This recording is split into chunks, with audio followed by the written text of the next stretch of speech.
মধ্যরাত ম্যাজিক বাংলা টিভির সংবাদে আপনাদের আমন্ত্রণ জানাচ্ছি আমি স্বপ্না। শুরুতেই সংবাদ শিরোনাম।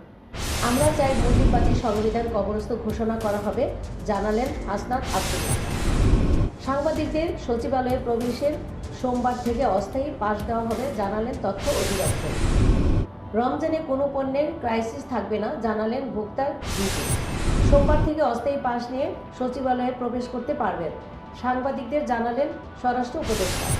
দক্ষিণ কোরিয়ায় উড়োজাহাজ বিধ্বস্তের মুহূর্তে ভিডিও প্রকাশ এবং ঢাকা ক্যাপিটালসের নেতৃত্বে শীতেরা Perera.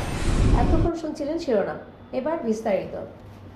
Enjoy the power of speed with a pure racing machine. Taro Bangla, a symbol of elegance. 31 December July বিপ্লবের ঘোষণাপত্র নাৎসিবাদী আওয়ামী লীগকে বাংলাদেশ অপ্রাসঙ্গিক ঘোষণা করা হবে বলে আশা করছেন বৈষম্য বিরোধী ছাত্র আন্দোলনের নেতারা। ঘোষণাপত্রে মুজিববাদী সংবিধান কবরস্থ ঘোষণা করার দাবি তাদের। রাজধানী কেন্দ্রীয় শহীদ মিনারে আগামী 31 ডিসেম্বর বেলা 3টায় জুলাই বিপ্লবের ঘোষণাপত্র ঘোষণা করবে বৈষম্য বিরোধী ছাত্র আন্দোলন। সেই ঘোষণাকে সামনে রেখে রোববার দুপুরে বাংলা মোটরে নিজেদের কেন্দ্রীয় কার্যালয়ে এক সংবাদ সম্মেলনে বৈষম্য বিরোধী ছাত্র আন্দোলনের নেতারা এসব কথা বলেছেন। বৈষম্য বিরোধী ছাত্র আন্দোলনের আহ্বায়ক হাসনাত আব্দুল্লাহ বলেন, আমরা চাই মুজিববাদী সংবিধানকে কবরস্থ ঘোষণা করা হবে। যেখানে থেকে এক দফায় ঘোষণা দেওয়া হয়েছিল, ঠিক সেই জায়গা থেকে মুজিববাদী 72-এর সংবিধানের কবর রচিত হবে। আমরা প্রত্যাশা রাখছি জুলাই বিপ্লবের ঘোষণাপত্র নাৎসিবাদী আওয়ামী লীগকে বাংলাদেশে অপ্রাসঙ্গিক ঘোষণা করা হবে। সাংবাদিকদের সচিবালয়ে প্রবেশের আগামীকাল সোমবার থেকে অস্থায়ী পাস দেওয়া হবে বলে জানিয়েছেন তথ্য অধিদপ্তর। আজ রোববার পিআইডির এক তথ্য বিবরণীতে একথা জানানো হয়। তথ্য বিবরণীতে বলা হয়, সম্প্রতি বাংলাদেশের সচিবালয়ের 7 নম্বর ভবনে সংঘটিত ভয়াবহ অগ্নিকাণ্ডের পরিপ্রেক্ষিতে তদন্তের স্বার্থে দর্শনার্থী, সাক্ষাৎ প্রার্থী ও সাংবাদিকদের সচিবালয়ে প্রবেশে নিষেধ করা হয়েছিল। তথ্য ও প্রচার মন্ত্রণালয়ের আগে অ্যাক্রিডিটেশন কার্ড পুনর্নয়ন করেছে। খুব শীঘ্রই নতুন করে স্থায়ী বা অস্থায়ী কার্ড আর পাস দেওয়া হবে। আগামীকাল থেকে সাংবাদিকদের অস্থায়ী পাস দেওয়া হবে। জাতীয় ভোক্তা অধিকার সংরক্ষণ অধিদপ্তরের মহাপরিচালক গ্রেড 1 মোহাম্মদ আলিম আক্তার খান বলেছেন, রমজানে কোনো পণ্যের ক্রাইসিস সংকট থাকবে না। আমরা সর্বোচ্চ চেষ্টা করব যেন ভোক্তাদের নাগালের মধ্যে মূল্য রাখা হয়। রবিবার রাজশাহী জেলা প্রশাসকের কার্যালয়ের সম্মেলনের কক্ষ রাজশাহী বিভাগ ক্যাডের ভোক্তা অধিকার সংরক্ষণ কার্যক্রম শক্তিশালীকরণে বিষয়ে ক্যাব নেতাদের বিভাগীয় ভোক্তা অধিকার সম্মেলনের প্রধান অতিথির বক্তব্য তিনি এসব কথা বলেন। আগামীকাল সোমবার থেকে অস্থায়ী পাস নিয়ে সচিবালয়ে প্রবেশ করতে পারবেন সাংবাদিকরা। আজ রবিবার দুপুরে সচিবালয়ে স্বরাষ্ট্র উপদেষ্টা লেফটেন্যান্ট জেনারেল অবসরপ্রাপ্ত মোহাম্মদ জাহাঙ্গীর আলম চৌধুরী এ তথ্য জানান। একই সাথে দুপুরে 12:30টার দিকে সচিবালয়ের কভার করা সাংবাদিকদের সংগঠন বাংলাদেশ সেক্রেটারিয়েট রিপোর্টার্স ফোরামের সভাপতি শফিউদ্দিন মাহতাব এবং মাসুদুল হকের নেতৃত্বে 21 সদস্যের একটি প্রতিনিধি দল স্বরাষ্ট্র উপদেষ্টার সঙ্গে বৈঠক করেন। একই সাথে আজ বেলা 1:45টার দিকে সচিবালয়ের সামনে তথ্য ও সম্প্রচার মন্ত্রণালয়ের উপদেষ্টা মোহাম্মদ নাহিদ ইসলাম ও সাংবাদিকদের জানান, আগামীকাল সোমবার থেকে সাংবাদিকরা অস্থায়ী পাস নিয়ে সচিবালয়ে প্রবেশ করতে পারবেন। দর্শক, এই পর্যায়ে নিয়ে নিচ্ছি 13 জিবি বিজ্ঞাপন বিরতি। ফিরছি কিছুক্ষণ পর, সঙ্গেই থাকুন। We believe in speed. We believe in power.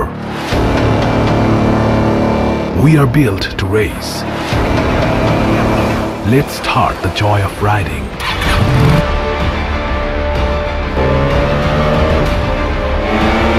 Modified 150cc liquid cool engine.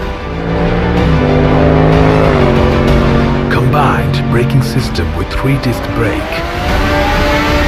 Free-flow sports exhaust. Aggressive, compacted race design. It's not just another sports bike. It's Taro GP1, pure racing machine. A beginning of a new journey. Product of Taro Bangla, a symbol of elegance. ফিরে এলাম 13 GB বিজ্ঞাপন বিরতির পর। Enjoy the power of speed with a pure racing machine. Taro Bangla, a symbol of elegance. দর্শক, এবার আন্তর্জাতিক সংবাদ।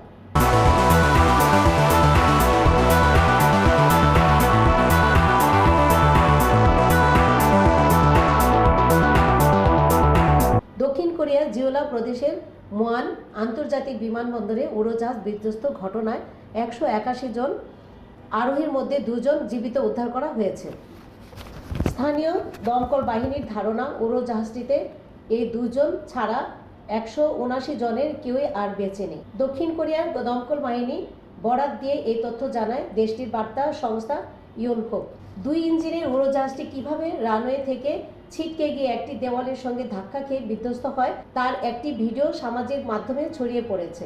ভিডিওতে দেখা যায় উড়োজাহাজটিতে দ্রুত গতিতে রানওয়ে থেকে ছিটকে গিয়ে একটি দেওয়ালের সঙ্গে ধাক্কা খায়। সঙ্গে সঙ্গে উড়োজাহাজটি বিধ্বস্ত হয় আর কয়েক সেকেন্ডের মধ্যেই বিশাল কালো ধোঁয়ায় কুণ্ডলিতে আকাশ ছুঁয়ে যায়। আন্তর্জাতিক গণমাধ্যমের প্রতিবেদনগুলোতে বলা হয়েছে, প্রাথমিকভাবে মনে হয়েছে বিধ্বস্ত হওয়ার কয়েক সেকেন্ড আগে উড়োজাহাজটির পেটের উপর ভর করে অবতরণ চেষ্টা করছিল। সম্ভবত এর লোডিং গিয়ারগুলো পুরোপুরি খুলেনি। দর্শক, এবার খেলার খবর।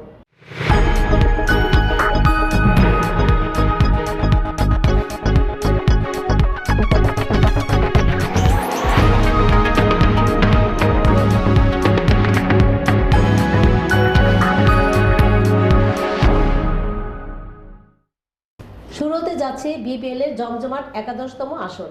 সোমবার আসরের শুরুর দিন রংপুর রাইডার্সের বিপক্ষে নিজেদের প্রথম ম্যাচ খেলবে ঢাকা ক্যাপিটালস। দেশের সবচেয়ে বড় এই ক্রিকেট লিগের এবারের আসরে ঢাকা ক্যাপিটালসের নতুন মালিক মেগাস্টার শাকিব খান। ঢাকার এই দলে দেশি তারকা ক্রিকেটারদের মধ্যে বড় নাম উইকেট কিপারের ব্যাটার লিটন কুমার দাস। শোনা যাচ্ছিল শক্তিশালী ওয়েস্ট ইন্ডিজের বিপক্ষে তাদের মাটিতেই টি-20 সিরিজ দোলাই করা টিমের কাপ্তানের কাপ্তাই উঠতে যাচ্ছে ক্যাপিটালসের দায়িত্ব। তবে জল্পনা কল্পনার অবসান ঘটিয়ে ঢাকা অধিনায়কত্বের দায়িত্ব পেয়েছেন সিথিরা পেরেরা। লঙ্কান এই অলরাউন্ডের উপর আস্থা রেখেছে ঢাকা ম্যানেজমেন্ট। শেষ করার আগে শিরোনামগুলো আরেকবার। আমরা চাই মুজিববাদী সংবিধান কবরস্থ ঘোষণা করা হবে, জানালেন হাসনাত আব্দুল্লাহ। সাংবাদিকদের সচিবালয়ে প্রবেশের সোমবার থেকে অস্থায়ী পাস দেওয়া হবে, জানালেন তথ্য অধিদপ্তর। রমজানে কোনো পণ্যের ক্রাইসিস থাকবে না, জানালেন ভোক্তার ডিজি।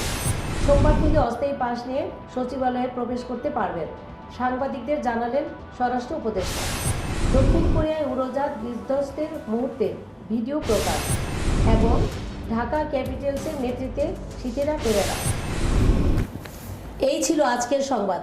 সবাই ভালো থাকুন, সুস্থ থাকুন এবং ম্যাজিক বাংলা টিভির সাথেই থাকুন। ধন্যবাদ।